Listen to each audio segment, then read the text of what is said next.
नमस्कार मित्रों, मैं शशांक और आज से हम शिव पुराण संपूर्ण 11 खंड और 7 संहिता सरल हिंदी भाषा में आप सभी को सुनाएंगे। कृपया ध्यानपूर्वक कथा का आनंद लें और हमें कमेंट करके बताएं कि हम और किस विषय में आपको वीडियो प्रदान करें। चलिए तो प्रारंभ करते हैं शिव पुराण का प्रथम अध्याय। श्री सूत जी द्वारा शिव पुराण की महिमा का वर्णन। श्री शौनक जी ने पूछा, महाज्ञानी सूत जी, आप संपूर्ण सिद्धांतों के ज्ञाता हैं, कृपया मुझसे पुराणों के सार का वर्णन करें। ज्ञान और वैराग्य सहित भक्ति से प्राप्त विवेक की वृद्धि कैसे होती है तथा साधु पुरुष कैसे अपने काम, क्रोध आदि विकारों का निवारण करते हैं। इस कलयुग में सभी जीव आसुरी स्वभाव के हो गए हैं, अतः कृपया करके मुझे ऐसा साधन बताइए जो कल्याणकारी एवं मंगलकारी हो तथा पवित्रता लिए हो। प्रभु, वह ऐसा साधन हो जिससे मनुष्य की शुद्धि हो जाए और उस निर्मल हृदय वाले पुरुष को सदैव के लिए शिव की प्राप्ति हो जाए। श्री सूत जी ने उत्तर दिया, शौनक जी, आप धन्य हैं, क्योंकि आपके मन में पुराण कथा को सुनने के लिए अपार प्रेम व लालसा है। इसलिए मैं तुम्हें परम उत्तम शास्त्र की कथा सुनाता हूँ। वश्य संपूर्ण सिद्धांतों से संपन्न, भक्ति को बढ़ाने वाला तथा शिवजी को संतुष्ट करने वाला अमृत के समान दिव्य शास्त्र है शिव पुराण। इसका पूर्व काल में शिवजी ने ही प्रवचन किया था। गुरुदेव व्यास ने सनत कुमार मुनि का उपदेश पाकर आदरपूर्वक इस पुराण की रचना की है। यह पुराण कलयुग में मनुष्य के हित का परम साधन है। शिव पुराण परम उत्तम शास्त्र है। इस पृथ्वीलोक में सभी मनुष्यों को भगवान शिव के विशाल रूप को समझना चाहिए। इसे पढ़ना एवं सुनना सर्व साधना है। यह मनोवांछित फल को देने वाला है। इससे मनुष्य निष्पाप हो जाता है तथा इस लोक में सभी सुखों का उपभोग करके अंत में शिवलोक को प्राप्त करता है। शिव पुराण में 24,000 श्लोक हैं। इसमें 7 संहिताएं। शिव पुराण परब्रह्म परमात्मा के समान गति प्रदान कराने वाला है। मनुष्य को पूरी भक्ति एवं संयम पूर्वक इसे सुनना चाहिए। जो मनुष्य प्रेम पूर्वक नित्य इसको बाँचते हैं या इसका पाठ करते हैं, वह निसंदेह पूर्ण आत्मा है। भगवान शिव उस विद्वान पुरुष पर प्रसन्न होकर उसे अपना धाम प्रदान कराते। प्रतिदिन आदरपूर्वक शिव पुराण का पूजन करने वाले मनुष्य संसार में संपूर्ण भोगों को भोगकर भगवान शिव के पद को प्राप्त करते हैं। वह सदा सुखी रहते हैं। शिव पुराण में भगवान शिव का सर्वस्व है। इस लोक और परलोक में सुख की प्राप्ति के लिए आदरपूर्वक इसका सेवन करना चाहिए। यह निर्मल शिव पुराण धर्म, अर्थ, काम और मोक्ष रूप चारों पुरुषार्थों को देने वाला है। अतः सदा प्रेम पूर्वक इसे सुनना एवं पढ़ना चाहिए। इति श्री शिव पुराण प्रथम अध्याय संपूर्ण।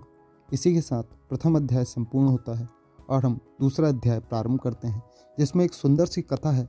देवराज को शिवलोक की प्राप्ति, चंचुला का संसार से वैराग्य। श्री शौनक जी ने कहा, आप धन्य हैं सूत जी, आप परामार्थ तत्व के ज्ञानी हैं। आपने हम पर कृपा करके हमें यह अद्भुत और दिव्य कथा सुनाई है। भूतल पर इस कथा के समान कल्याण का और कोई साधन नहीं है।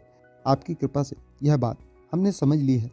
सूत जी, इस कथा के द्वारा कौन से पापी शुद्ध होते हैं, उन्हें कृपया पूर्वक बताकर इस जगत को कृतार्थ कीजिए। सूत जी बोले, मुने, जो मनुष्य पाप, दुराचार तथा काम, क्रोध, मद, लोभ में निरंतर डूबे रहते हैं, वह भी शिव पुराण पढ़ने अथवा सुनने से शुद्ध हो जाते हैं तथा उनके पापों का पूर्णतः नाश हो जाता है। इस विषय में मैं तुम्हें एक कथा सुनाता हूँ। जो कथा है देवराज ब्राह्मण की कथा। बहुत पहले की बात है। कीर्तों के नगर में देवराज नाम का एक ब्राह्मण रहता था। वह ज्ञान में दुर्लभ, गरीब, रस बेचने वाला तथा वैदिक धर्मों से विमुख था। वह स्नान संध्या नहीं करता था तथा उसमें वैश्यवृत्ति बढ़ती ही जा रही थी। वह भक्तों को ठगता था। उसने अनेक मनुष्यों को मारकर उन सबका धन हड़प लिया था। उस पापी ने थोड़ा सा भी धन धर्म के काम में नहीं लगाया था। वह वैश्यागामी तथा आचार भ्रष्ट था। एक दिन वह घूमता हुआ देवप्रयाग से प्रतिष्ठानपुर झूसी प्रयाग जा पहुंचा। वहां उसने एक शिवालय देखा जहां बहुत से साधु महात्मा एकत्रित हुए थे।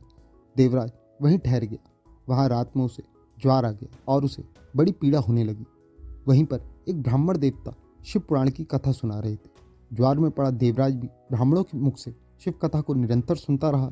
1 महीने के बाद देवराज ज्वार से पीड़ित अवस्था में चल बसा। यमराज के दूत उसे बांधकर यमपुरी ले गए। तभी वहां शिवलोक से भगवान शिव के पार्षदगण आ गए। वह कपूर के समान उज्ज्वल थे। उनके हाथ में त्रिशूल, संपूर्ण शरीर पर भस्म और गले में रुद्राक्ष की माला उनके शरीर की शोभा बढ़ा रही थी। उन्होंने यमराज के दूतों को मार पीट कर देवराज को यमदूतों के चुंगल से छुड़ा लिया और वह उसे अपने अद्भुत विमान में बैठाकर जब कैलाश पर्वत पर ले जाने लगे तो यमपुरी में कोलाहल मच गया, जिसे सुनकर यमराज अपने भवन से बाहर आए। साक्षात रुद्र के समान प्रतीत होने वाले इन दूतों का धर्मराज ने विधिपूर्वक पूजन कर ज्ञान दृष्टि से सारा मामला जान लिया। उन्होंने भय के कारण भगवान शिव के दूतों से बात नहीं पूछी। तत्पश्चात शिवदूत देवराज को लेकर कैलाश चले आए और वहां पहुंचकर उन्होंने ब्राह्मण को करुणावतार भगवान शिव के हाथों में सौंप दी। सौनक जी ने कहा, महाभाग सूत जी, आप सर्वज्ञ हैं। आपके कृपा प्रसाद से मैं कृतार्थ हुआ। इस इतिहास को सुनकर मेरा मन आनंदित हो गया है। अतः भगवान शिव में प्रेम बढ़ाने वाली दूसरी कथा भी कहिए। इति श्री शिव पुराण द्वितीय अध्याय संपूर्ण। इसी के साथ दूसरा अध्याय संपूर्ण हुआ। अब तीसरे अध्याय के लिए हम अलग वीडियो बनाएंगे, जिसमें तीसरा चौथा अध्याय एक साथ बताएंगे। अगर इस वीडियो को आपने अंत तक देखा है तो वीडियो को लाइक करें, शेयर करें और हमारे चैनल को सब्सक्राइब करना ना भूलें। आगे भी ऐसे ही कंटेंट देखने के लिए धन्यवाद।